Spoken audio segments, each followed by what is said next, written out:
Bonjour chers élèves, alors voici le problème 87A. On a un frappeur qui est ici, qui frappe une balle à une vitesse de 25 mètres par seconde avec un angle de 42 degrés. Au moment précis où il frappe la balle, le joueur de champ, qui est à 100 mètres du frappeur au départ, se met à courir. La balle voyage dans les airs et le joueur attrape la balle au point de vue. Quelle est la vitesse du joueur? Alors, la première étape, on va trouver les composantes en X et en Y de la balle.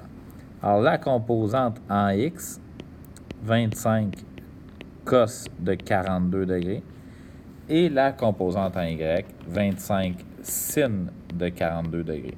Donc, dans notre cas,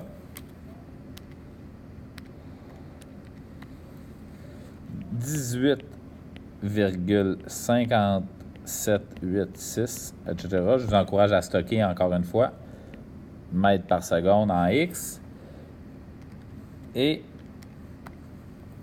16,728, etc. mètres par seconde en Y. On sait donc que notre balle va se déplacer, dans le fond, à vitesse constante par là-bas, à 18, mettons à peu près 58 mètres par seconde. Ça va être un mouvement uniforme.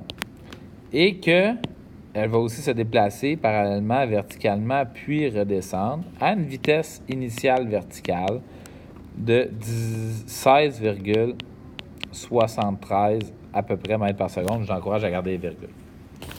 Mais on peut trouver maintenant quelle est combien de temps ça va prendre à la balle pour monter et redescendre.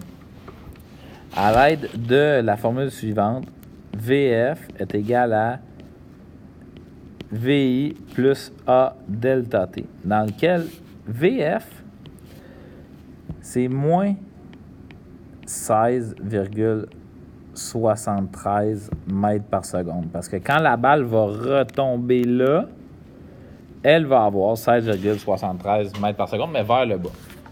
VI est égal à 16,73 mètres par seconde, c'est la vitesse initiale, et A, c'est moins 9,8 mètres par seconde carré. Et si on isole et on trouve le temps, ça devrait nous donner delta T est égal à 3,41 secondes. Ça, c'est la première manière de fonctionner. Après ça, si vous avez voulu dire que VF ici, là, c'est 0 mètres par seconde parce que vous avez calculé juste le temps que ça prend à monter. Après ça, vous avez doublé ce temps-là. Ça devrait quand même vous donner 3,41 secondes. C'est qu'on a trouvé le temps que ça prend à la balle pour monter puis descendre. Maintenant, trouvons la distance qu'elle peut parcourir en 3,41 secondes, sachant qu'elle a une vitesse constante de 18,58 mètres. Alors, on utilise les formules du mouvement uniforme. Delta S est égal à V delta T. Donc, dans notre cas, 18,58 mètres par seconde, multiplié par 25 cos de 42, 3,41 secondes, ça nous donnait 63,43 mètres. Alors, si on regarde ici, là, la balle a parcouru 63,43 mètres. Dans le fond, là, elle n'est pas tombée là, elle est tombée là. Alors, quelle distance est-ce que notre petit coureur doit parcourir?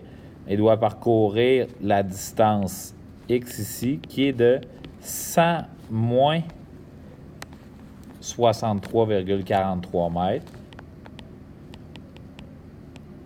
Il doit donc parcourir 36,57 mètres. Alors, il doit parcourir 36,57 mètres, qui est notre petit coureur ici, il va parcourir 36,57 mètres. En combien de temps? Bien, en 3,41 secondes. Alors, on va réutiliser les formules du mouvement uniforme. Donc, delta S est égal à V delta T. Si on veut savoir la vitesse, delta S sur delta T est égal à V. C'est donc égal à 36,57 mètres divisé par 3,41 secondes. Donc, la vitesse est égale à 10,71 mètres par seconde. Alors, si vous avez bien regardé le chemin ici, là, dans ce genre de problème-là, c'est delta T la clé. Parce que c'est le lien entre le mouvement uniforme. Okay, c'est le lien entre. C'est le lien entre le mouvement uniforme et le mouvement uniformément accéléré, qui est juste là. C'est la seule chose qui est constante. C'est tout.